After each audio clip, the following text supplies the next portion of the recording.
Welcome to the podcast, everyone. I'm really excited to have an old friend and colleague with me today, Mr. Ryan Casey, definitely a Cutco Vector legend, dating all the way back to when he started in the business in December of 1997 as a high school senior. Ryan was a great sales rep right out of the gate, won a couple college All-American scholarships with the company. He's a two-time branch manager who won the Silver Cup his second year as a branch, did over $500,000 in his branch office at that time. He graduated from the University of Washington with a degree in business management and became a district manager, moved to Southern California for his district manager career. He was in the Fullerton area near Disneyland for most of his career down there. Won a Silver Cup as a district manager. Among many other great accomplishments, was a tremendous developer of people, was ultimately tapped to run the division in Hawaii for a couple of years, which he did from California while staying there in Fullerton. And then he had a chance to go back home to Seattle to be the division manager of Washington, rounded out his career up there, produced over $39 million in Cutco sales. He was great financially. He used his Vector earnings to purchase a couple of Orangetheories in Washington. He left the business at the end of 2019 to focus primarily on owning and operating those Orangetheories. Of course, 2020 threw a wrinkle into that plan, which we'll talk a little bit about. And Ryan pivoted to do some sales training for small business owners and franchisees, which he's been doing kind of on the side. And so he's got a lot of great knowledge, a lot of tremendous experience in the Cutco Vector business. I've been looking forward to featuring him here for quite a long time. Grateful to have you here. Welcome, Ryan Casey. Hi, how's it going? It's good to see you. Good to be here. All right. Well, take us back to your early days with Cutco and tell us about how you got started and what you remember about being a sales rep. Oh man, I was one of the newspaper kids. Found that in the newspaper, and I was really shy when I was a kid. I was very, very shy, and I remember coming home after the job. I thought the typical story. I botched the interviews, nervous, first real interview, and I came back and I told my dad and my mom, I'm like, I got this job, and they'd been bugging me to get a job after football season, and I told them what I was going to be doing. And still to this day, 23 years later, whatever, I still have not seen my dad ever laugh so hard. He was laughing so, like, he was laying down on the couch and he actually fell off the couch and was on the ground laughing at me. And I was like, you've been bugging. I was kind of hurt, but it really fueled me, and which was good because I was not a fast starting rep, but I picked it up pretty quick. Took me a month or two, but I started getting going after that first month or two. Yeah. And I mean, you had a great first year in the business as a student, right? Yeah, I did something like every week was over 500 back then. I think I had 47 weeks in a row over 1,000. It took me 5 weeks to sell a homemaker though. And, I'd turn in like 12 orders to squeeze over like 1,007 at the very beginning. But I had great managers and I just loved the business. So I was really into learning and getting better. I mowed lawns before, and nobody ever congratulated you for mowing lawns. And you no matter how fast you mowed the lawn, you never made more. So I love the performance base. That really drove me. And who interviewed and trained you? Josh Hosford interviewed me. He was an assistant manager for Ezra Snyder. So Ezra Snyder was my district manager. He was one of Mark Lovas's first DMs there up in Washington. And was this in Tacoma area? Tacoma. There wasn't an office in Olympia, so I drove a half hour. I think I skipped school that day, skipped early to drive up for the interview. Yeah, that's cool. And you got to work with Mark Lovas, of course, as a new division manager. And I know that that was an epic experience and a tremendous run for your division team. Tell us about that. It's funny because when I started, I was 17. So I believe he was 24, which to me, like, he was the old guy, at 17, now being 40 years old and looking back, like, oh my gosh, he was 24 and doing all of that. But I mean, he was just amazing. He really had such a talent for taking something that might seem complex or really intimidating and just breaking it down to something so simple and firing you up to accomplish it at the same time. It was just great. Yeah. Um, you're, I know the division won several silver. I think it was 4 silver cups in a row. Yeah. 98, 99, 2000, 2001, I believe. That's just incredible. What contributed to creating such a tremendous championship organization there? Well, I'd like to think, I started there in 98 and then I left in 02. So those 4 years kind of aligned with me, but Yeah. yeah, but the real thing is he just attracted such great people. He really had the best leaders, and you'd see these really sharp people come through, and some people that are like, I want to stick around for a summer and move on to what my other goals were. But when you saw what he was building and how he treated you, the sharpest people from all walks of life all wanted to be a part of it. And I mean, there was some amazing people like Gene Powell and Isaac Tolpin, Yuli Kim, Lad Vandyhoof, all these guys who are Scott Collins, just some tremendous people. And he really just collected them, and everybody really felt like they were part of what they were building. Yeah. Mark, I feel like was really great at finding somebody who he liked, who he knew could be good, and in just infusing them with belief and promoting the opportunity in such a way that they wanted that opportunity and they could see themselves succeeding in that opportunity. And he just built a cadre of just powerful district managers there. Yeah.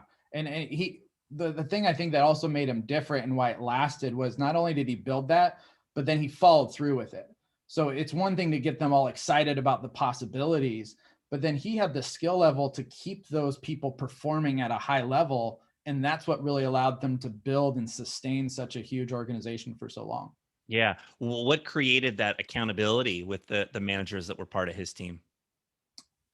I think he really did a good job of making everybody accountable to each other too. There was the friendly banter. I've seen divisions where it gets maybe a little too out of hand, where you're rousting your coworkers. And there was that nice balance of, you didn't want to disappoint the team. You wanted to perform at your best, but at the same time, if you were down, you could count on the rest of the people for encouragement. And you had a plethora of people to go to for resources, and everybody kind of had their specialty. So it was really hard to fail if you really got in there. You had so many people helping you out, and Mark always kept you fired up and the solution simple for you. If you needed a solution, he always would be able to break it down and give you a bite size. Here's how you take it and run with it. Yeah. Great stuff right there. Now, I know that you ran a branch twice Yeah. during your college career. And both times you went out to Boise, Idaho to go run your branch. Tell us about that and how those experiences transformed you. Oh, it was such an adventure because we most of us came from NORPAC. So we drove all over, Idaho, Utah, Colorado, and there was something like 12, 14 of us branches, Jeremy Bell, Avram Dolan, those guys. And so it was a real adventure. We're like pioneers, out taking over these new territories. But it was really fun. I always thought I felt like I was a good team player, but that was my first chance to really take something as the leader, where I am the leader. I'm not an assistant manager. I'm not just playing a role. This is my show now.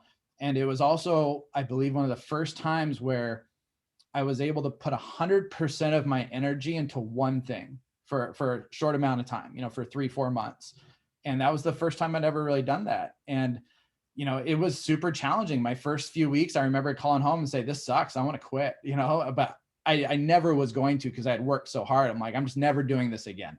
Right. Quitting never crossed in my mind. I'm like, this is just a one-time thing though. I'm never doing this again.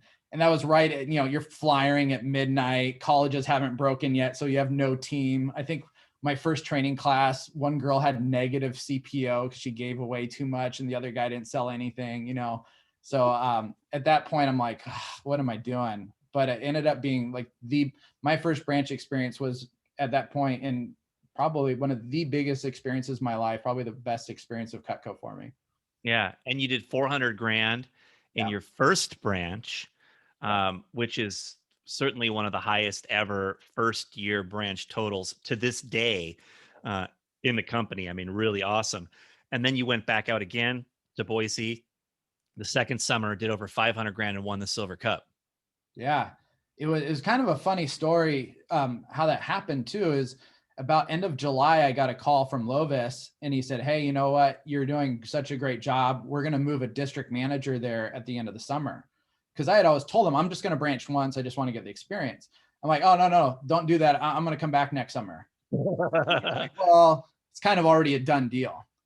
And I'm like, "What?" And so I remember telling my key staff that like a night or two later that another manager was going to come, and I wasn't going to be able to come back next summer. And like two people started crying, and I was like, all right. So I remember getting back on the phone with them. I'm like, I don't care. You're not putting another manager here. I will do more business next summer than anybody's going to do all year.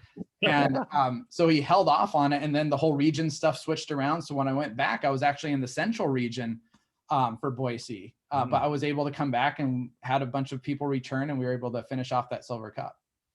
Oh, that's right. We had a restructuring Yeah. that happened, and we went from the big giant old Western region that included the Intermountain Division, Yeah. and we went to the six smaller regions, and so that whole area went into the new central region. That's Yeah. right. Yeah, interesting. That's cool. Well, you became a DM after graduating. And I know you took on the opportunity to go to Southern California to Fullerton. That was Mhm. the most exciting opportunity that presented itself to you. Maybe you could talk about how and why that happened. But also, you quickly rose to be one of the great district managers in the company. Your run during your DM days is certainly among the most elite performances of any district managers in the history of the company to this day. And so I would really love to hear about what you feel like were your key success factors as a district manager. Got it. Um, Washington was full at the time, and I basically became a free agent. Lovas had gotten promoted to regional sales director, and I had cousins that lived in Orange County, so that's why I ended up there. But the things that really I think took us to the Silver Cup my first full year, and to where we were at there was really learning to develop the leaders from Lovas was a big thing. You know, I really tried to set the tone early and create the culture that the real rock stars in our organization were the ones who helped other people, regardless of whether or not you are a rep or a manager. And, you know, Michael Master had just finished his first full year. He was at like 30 grand in sales. And Leah Iliopoulos had just graduated college when I got there. And she had actually started her real job using her advertising degree and just kept selling Cutco on the side. And, you know, those two, you know how they turned out. They're just incredible sales reps. But you know, those were two of the people who I really targeted as it's like, you're not the real key staff. You're not the real leaders of this unless you're helping other people. And it was a little battle at first, but they were so amazing to work with. And Romeo Hosan was there.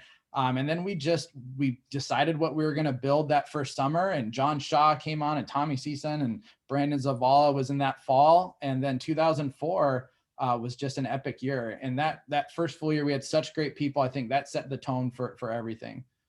Yeah. So the development of leaders was one of the key things. As a manager managing a sales team, you know, what do you feel like are some of the important keys to making sure that your people are succeeding and that your leaders are evolving? Yeah, the best way to learn is to teach was a mantra throughout our whole office, because you can always tell people, hey, you have to help other people, but unless you show what's in it for them, it's hard to get them started on that. Once people actually start helping others and they see how much it benefits them, then they're more apt to keep doing it. You know, it becomes the flywheel where it just naturally happens. So that best way to learn is to teach was something that we focused on to say, hey, if you really want to get good, you need to be able to help other people. Otherwise, you don't really know it. You know, it's kind of that challenge. to people, and people bought in. We have people like Gilbert Gonzalez, came in, the cocky baseball player. He's been really successful with golf and baseball, and came in and, cocky little 20-year-old, and turned into a great manager, and still one of the great leaders in Western region today, being part of that culture there. Yeah. The names that could be rattled off from your career down there are pretty cool. You already referenced Michael and Leah, who have become two of the all-time great sales reps in the history of the company. Gilbert Gonzalez, as you said, Keena Feldstein came through your organization as well, right? It was largely developed by you. First pilot there. Yeah. And quite a few other great people that you've had a chance to impact while you were there in Southern California. Any other key success factors that you feel stand out during your district manager days? I think a big one would just be not cutting corners. I was pretty meticulous about making sure things were done right. And, with being a manager and being able to be so independent, it makes it really easy to cut corners. So, some of my managers would probably remember hearing that I would always say, hey, if Bruce was in the room with you every time you worked in the office, or if you were, or whoever the RM was at the time, how would you perform? And I tried to do that at all times. If I was in the office, I wanted to be working hard. I never wanted to, be slacking off. I always kind of think, hey, if that region manager was watching you at that time, how would you be performing? And I don't think all managers can say, I would perform the same way I normally do as if that region manager was there. And I try to make sure those were aligned. Yeah. One of the most important concepts that has stuck with me from a book over the last few years is this concept called greatness in the moment. And to me, like, that is the essence of, not cutting corners, of bringing your best to everything you do, of work ethic. Work ethic is not necessarily about working 15 or 16 hours a day. It's bringing your best to everything you do. If you're going to do something, you might as well do it to the best of your ability. And you've always been somebody who's just very meticulous. And I definitely could see how others would adopt that principle or concept from following your lead. Yeah. So you got a chance to run the division in Hawaii for a couple years. I know that was fun because I got to do that for the couple years right before you. That there was sort of an opportunity for people from the mainland to lead the Hawaii team until we had somebody out there, full time. And I'm sure that was a lot of fun. And then after a couple of years of that, your opportunity came to return to Seattle to run the division in Washington and Alaska. I would just love to hear, what is memorable from your division manager days. Hawaii was amazing. That was my first shot. I had waited quite a long time to be a division manager. I loved the West Coast region, Western region, West Coast. And I turned down some other spots across the country to kind of pay my dues. And I wanted to stick there. So it was so excited to be able to run a division in the Western region. And it was fun to build it from scratch. I got promoted, and then I went out there for my first visit, and the manager's like, yeah, I'm moving back to Chicago or something. And so I was like, okay, my one office is gone, which seemed to be a theme in my division manager days. But, and then Ron Geronimo just had been waiting to move out there, and he moved out there, and it was so much fun building it with him. We didn't have a lot there, and we had a couple people that said they wanted to run an office, and then they kind of bailed last minute, and like, well, what are we going to do? And he's like, let's call my brothers up. And we called them up, and they're playing video games. And a week later, they both flew out to the Hawaii, and they were running offices. They might as well have jumped out of the airplane with a parachute on and $20 in their pocket. And they both had, great summers over the years. And that was a lot of fun with Hawaii. I was working with the Geronimos. They're just such great people. Washington, it was fun to come home. It was fun when I moved to Southern California, I figured it'll probably be like 3 or 4 years. 10 years later, it was really nice to come home, be close to family. And it was a different experience taking over that division because they had a lot of success in the past. They just won silver cups, but then also been chopped in half. And there's just kind of all over the place. People who were leaders had been promoted out. Isaac had moved on. And so it was a very interesting time. And then the next year, Vector had kind of an event that where a lot of managers kind of transferred to different places. And so that was a little challenging. And it was those first few years were tough. And then it was nice to kind of build things from scratch again, and have like Austin overbilling was probably my favorite part of all of being a division manager in Washington, was to see his growth from, being the punk kid that got fired from Safeway to, he's going to be a future division manager. He's a great talent. Yeah. He's really been blossoming here, and gives a lot of credit to you for the foundation that was created for him in his career and in his life. So it's interesting, in asking you about your favorite experiences as a DVM, you talked about people, right? You talked about Ron, you talked about Russell, you talked about Austin. And that's really what is most rewarding as a leader, right? Is those, what we call human trophies, that we help to develop. And your legacy of human trophies and Vector will be strong through Austin and many of the other great leaders that come through him. Jessie Oyama, I know, started with you, and she'll be a district manager now this year. And it's exciting to see, what you've helped to leave behind.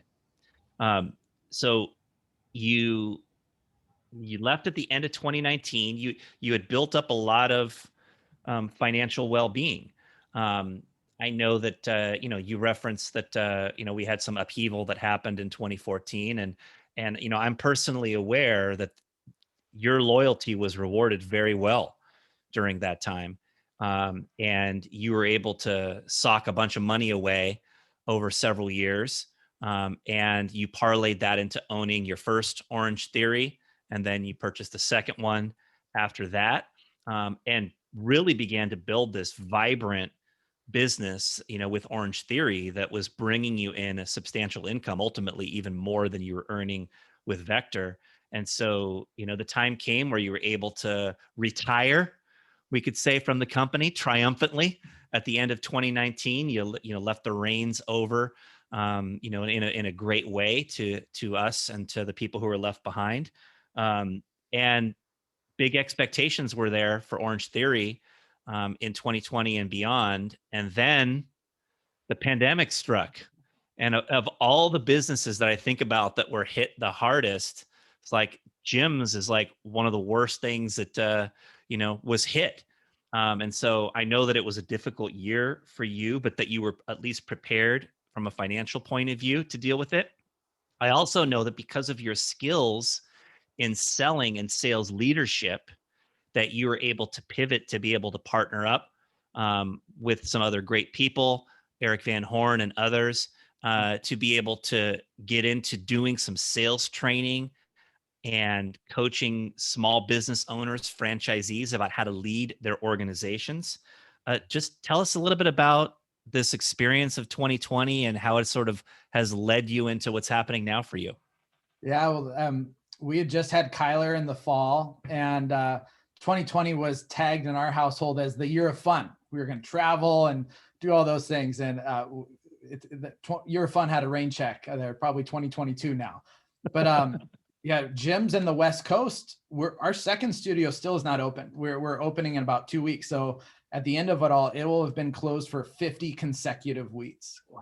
And so, yeah, it was tough. I've always been a saver. So financially we were good. For most of that year. In December, it started getting a little nervous, but I guess going back, leaving Cutco, one of the things I felt the big void was community and my circles of influence. And so that's always been, a big goal last year. And as I was leaving Cutco, to surround myself with more great people like you see in the Cutco world. So I got a call with Eric Van Horn, who's in the Front Row Dads organization, and he's kind of a franchise guru. And he started asking me about my studios, and I told him kind of the results we're having. And we had 2 of the top performing studios in the nation. We were basically full. We couldn't get to where we could even almost hit more members. And he asked me why. And I'm like, well, I taught him how to sell. And he started asking about my Cutco background, and he's like, you got to share this. And so he basically put on a sales challenge where I brought in the material to his network, and it was great. And we had organizations where they had all of their locations double their closing percentage after a week training boot camp and an hour call, and people kept asking for it. So I was like, well, I'm not doing anything else right now while the gyms are closed.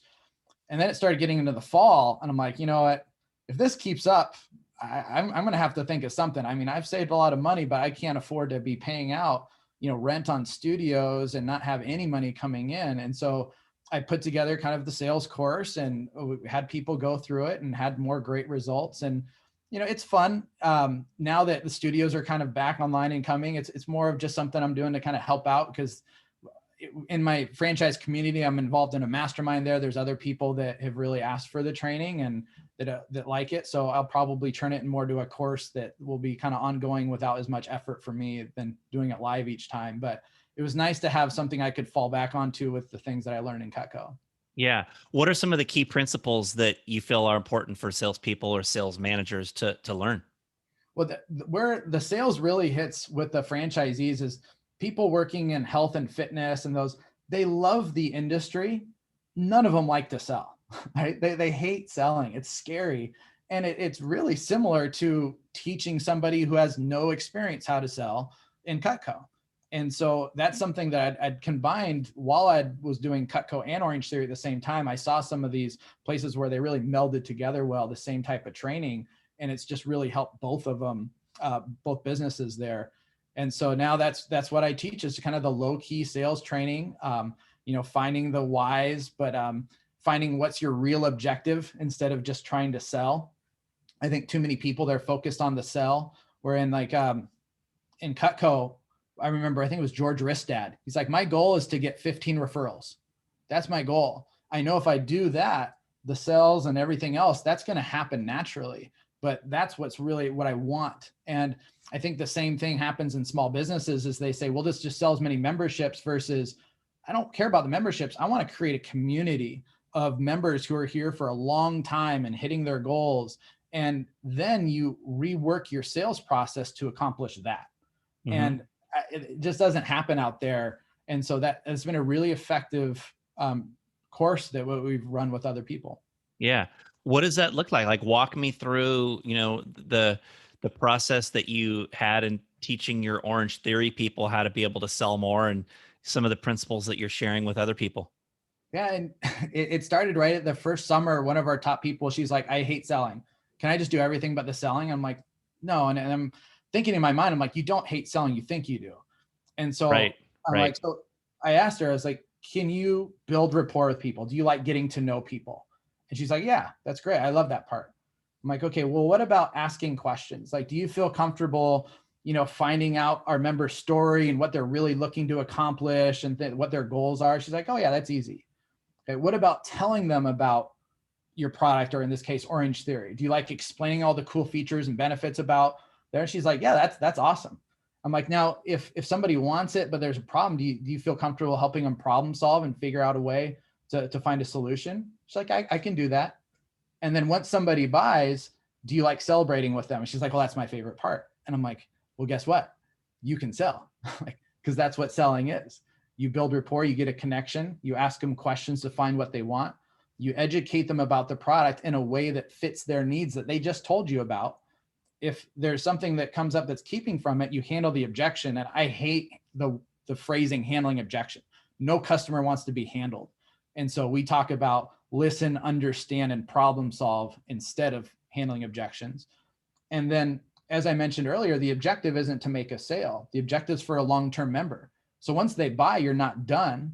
You want to reassure them. You want them to feel great about their purchase, and then throw any other steps to help them get connected to that community, or I call it bridging it to your objective. From the sale to what you really want to accomplish, there's things you can do to bridge them there. And that's the process. I love that outline that you just shared of the sales process. And what you said was really compelling, that sales is scary for people, but they just think they don't like it. They don't understand. Like, sales gets a bad rap. A lot of people, when they think about sales, they think about like the used car guy. And that's not what sales is at all. As you know, and as I know, sales is understanding how to influence people, and influencing people is important in every walk of life. And it starts, as you said, with the connection, right? Yeah. Building rapport. Most people like connecting with other people, right? Most people like getting to know other people. That's typically where sales starts. And then you said asking questions, right? Again, most people like that. Most people, if you think about, an interaction, meeting someone, they enjoy asking questions, getting to know people. And that's all a part of the initial sales process. And in that process of asking questions, we teach people, of course, I'm sure you do, how to be a good listener and how to be able to uncover, like, what are their objectives? What are their wants? Right? And then how can we fill those wants with what we offer, right? Explaining the features and benefits, as you were saying, about what the gym offers or what this business offers or what this opportunity offers for people, and going through that stuff. And then, of course, right, problem solving, if there's a challenge with being able to figure out how to make it happen. I like that way of presenting it much better than handling objections, as you said. Right, an objection sounds like something that most people would not want to try to tackle. And I think of it a whole lot more as like a question, right? Or you might describe it as a problem or an opportunity or whatever. But problem solving is something I think people can buy into. And then I love what you said about celebrating after, right? Because in your business, you're trying to get people to be a customer for life, right? In most any business, we're trying to get people to be customers for life, and we want to build a relationship that's ongoing. So we celebrate, the new relationship that occurs when it happens, and it gets people to feel good about the decision they made, and it gets people to feel good about being part of your ongoing community. That's just a great outline for a sales process right there. That's what we do. Yeah, the objection one is funny. The analogy I like to use with it that people seem to appreciate is, I say when I'm talking to managers, I say if you're telling your staff to handling objections, you might as well be telling them to go jump in the ring with Mike Tyson, right? It's extremely intimidating, and what's happening is they're probably going to give up before they even try. And if you're a sales manager and you've ever heard your staff get an objection and just say, okay, that's what's happening. They're so intimidated about that process, they just give up before it happens. Where if you teach it as listen, understand, you ask those clarifying questions, customers like to be listened to, they like to be understood, and then they like solutions to their problems. So it's a lot easier. Yeah, exactly. Great stuff. Um, Ryan, you've been a tremendous success at pretty much everything you've done. You were a great sales rep. You ran a Silver Cup branch office, one of the all-time great district managers in the history of the company, built two different divisions, largely from scratch, successful Orangetheory businesses now. Um, I feel like you know a lot about what it takes to succeed in business. And I would love for our listeners to be able to draw a straight line between building a successful vector operation and what it takes to succeed in business in general. What do you feel like are some of the commonalities that you see between a great vector business and any great business outside of vector as well?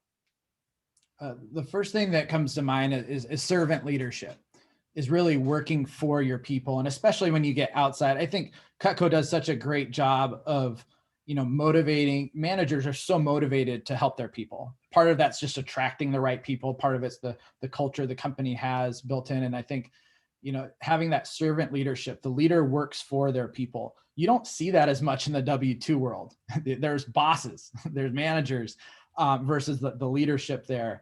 And I think part of that is really focusing on developing your people outside of the work realm. That's something that, we did in Cutco was just second nature. That's how I was brought up. And that's why I wanted to bring to our Orangetheories. And when we are working with younger people, millennials now, there's so many opportunities. And so if the only thing you're offering is a paycheck and the skills for that job, if they find anything else in that industry with a larger paycheck, they're gone. And that's why you see people hopping around different jobs. So one of the things that we really try to focus on is developing our staff as people, giving them the financial training, the things that we teach in Cutco, but you don't really see it out there in the W-2 world where if it doesn't have anything to do with the job, they usually don't train it. Right. I want to teach my people stuff that's going to help them be great afterwards too. I love, I've mentioned people throughout this call. I want to keep doing that regardless of what business I'm doing. And what happens is managers are afraid, well, if I teach them to do things beyond this, then they're going to leave sooner. And it's the opposite. They actually stay longer because nobody else gives them that. And when they do leave, I mean, most of our staff has come from personal recommendations. Like at Orangetheory, hey, come work with me. This place is great, because of the way they're treated. And I think that's just caring about your people and developing them in ways that go beyond what they need to do the job effectively. That was awesome right there. Just the idea that developing people outside of the work realm is you're offering them more than just a paycheck, because the paycheck is something they can find everywhere. But that relationship with a leader who is developing them as a human is a huge element to retaining people for the long haul. Are there elements of like how a vector office runs that you brought straight into Orange Theory, like, key staff program or stuff like that? Is there stuff like that Um, that you carried over? I've tried to work our staff meetings a little bit more like a team meeting, some recognition, having top people explain what they've done. It's much more challenging with the meeting times with W-2s, especially like our business. We're open from 4:30 in the morning until 10 o'clock at night. So finding a time where you can get everybody there during the week is a little more challenging, but we've tried to do that. I've tried to implement some of the PDI culture into just the managing moments. You don't need to do phone calls and PDI when they're there in front of you all day. So, but taking that kind of strategy, and that's how you talk to your employees as a manager, is in a PDI way where you're motivating them, you're trying to find what's next for them, you're making it fun, you're getting them excited and focused on goals. So those are some of the things that I've would use from Cutco in our studios. Yeah, you use the phrase managing moments, and you reference PDI, which in the vector world is whatever personal daily interaction, or there's probably multiple um, acronyms for it. Pretty damn important, I think, was one. But that basically was the daily interaction with people, where we're finding out how they're doing, helping them take their next steps, etc. You called it managing moments. So you would see an opportunity as you were, working with people at your studio, and you would be able to, work with them on that Yeah. in person, right? So it's a little bit different than PDI over the phone in a vector context. But what are other like PDI principles that come to mind for you? I think switching the mentality to win lose to win learn, like that's a big one. And so when we hear a sales associate talking with somebody, something doesn't go right, I want them focused on the win learn. I want to get better. We do offer commission, but they have the hourly pay, so it's not like you sell a homemaker or nothing. That's a big difference. If you have a no sale in this job, it's like it's not the end of the world. You're still getting paid. So I still want them focused on constant improvement. And that's actually our LLC name is Kaizen Culture. And because we want, Kaizen's constant and never ending improvement. So we want a culture of constant and never ending improvement. So that win learn mentality is something we try to ingrain from the beginning. Mm. I love the culture of constant improvement. I mean, that's obviously something that is relevant in any business for sure. And so, when you think about that line between a vector operation and any other business, having a servant leader that views themselves as working for their people, developing people outside of the work realm, Mhm. um, managing moments, the culture of constant improvement. Yeah. Right, these are all great connections. Is there anything else that comes to your mind that would be an important idea here? Maybe just working with people the way they want to be worked with is the most effective. In Vector, we use a lot of situational leadership. I use CVI a lot.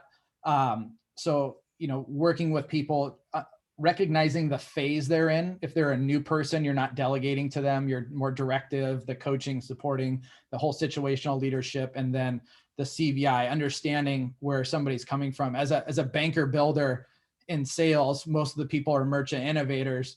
So I've had to learn that, not everybody's going to do things the way I'm going to do them. And so I really have to come from a way of how can I teach this in a way that they're going to be appreciative, but also be the most effective way. Yeah. Yeah, I mean, in life, it's like the five love languages, and understanding how you deal with people who are, in relationships with. Exactly. In business, like CVI is sort of, that same kind of idea. Is learning to understand somebody's core values, learning to understand somebody's personality at a deep level, to the point where you can lead them in a manner that they feel comfortable being led, Yes. right? As a banker builder, Ryan, you want things to be, relatively fast, efficient, simplified. You don't want, you're not somebody who is into, anything being longer than it has to be, or more of a sort of a casual environment to meetings, right? Banker builders want things a certain way.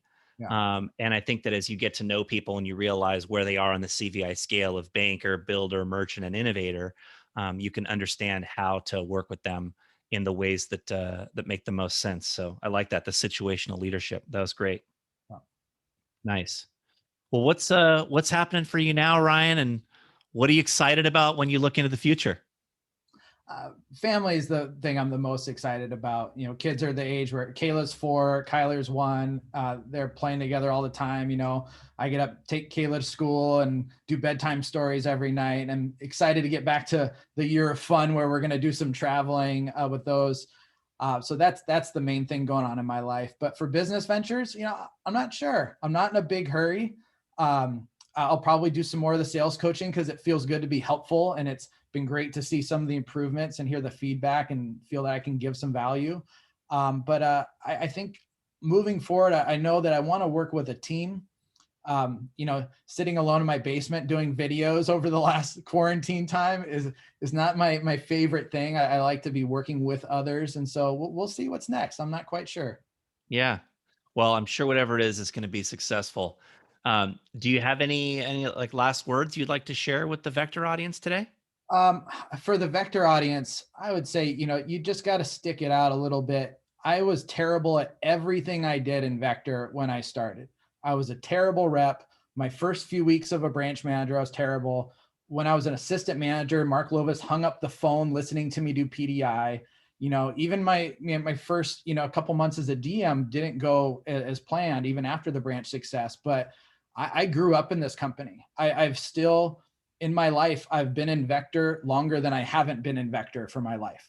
22 years with the company, and I wouldn't change it. It was so much fun, and I got so much from it that you have to get past those initial growing pains, whatever phase you're at. And if you do, it's awesome. It's worth it. Yep. Well, you always had good people to help you through those growing pains, and you were always willing to learn and to grow. You're a very smart guy, and you were able to quickly adapt to any situation and learn what it took to succeed. You described, being terrible. You were never terrible at anything for very long. No. You got through those things pretty quickly because of your acumen and the support of great people around you.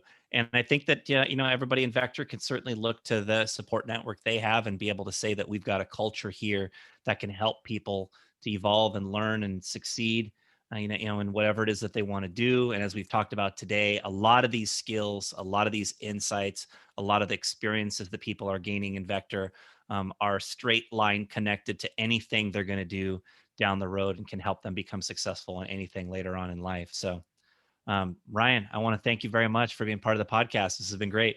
Thanks for having me on. Appreciate it. All right. Ryan Casey, everybody, just a great example of a Vector alum who has had great success while he was here at Vector and is continuing to build on that success after Vector, and also continues to give back to the Vector community and support other people here who are in the business still to this day. What struck me as I was talking to Ryan was the people, all the names that came up of people that he started with, from the Gene Powells and Isaac Tolpins to people that he had a chance to grow up with in the business, like Jeremy Bell, to others that he has influenced and developed, Ron Geronimo, Austin Oberbillig. Of course, getting a chance to work under the legendary Mark Lovas. Um, so many great relationships being built. Such an important part of what we do is the relationships. Um, I love what Ryan said about you learn through teaching, and he always encouraged his leaders to be helping other people. And that helped him to develop great leaders in his Fullerton organization. Um, that helped him develop some amazing sales leaders who were giving back. It helped him develop people like Gilbert Gonzalez, who has become a powerful and influential leader in the company. Just really good stuff there.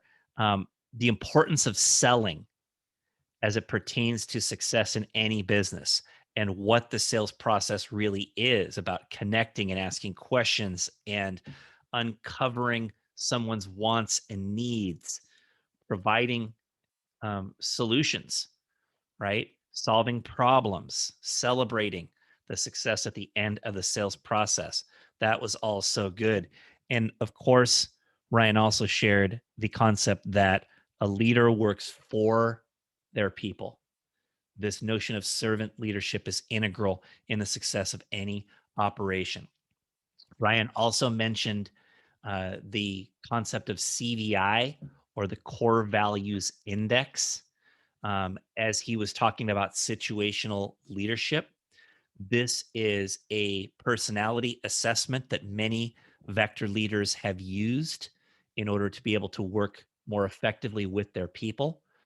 As a service to the podcast audience, I have arranged to have anybody listening be able to take the CVI assessment for free.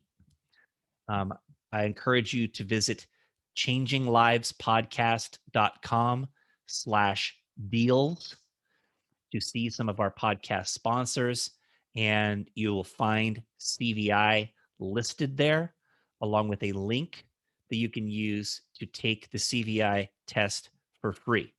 Check that out. I want to thank Ryan Casey for the time and energy brought to the podcast today. I want to thank you for listening and supporting. Have a fantastic rest of your day, everybody.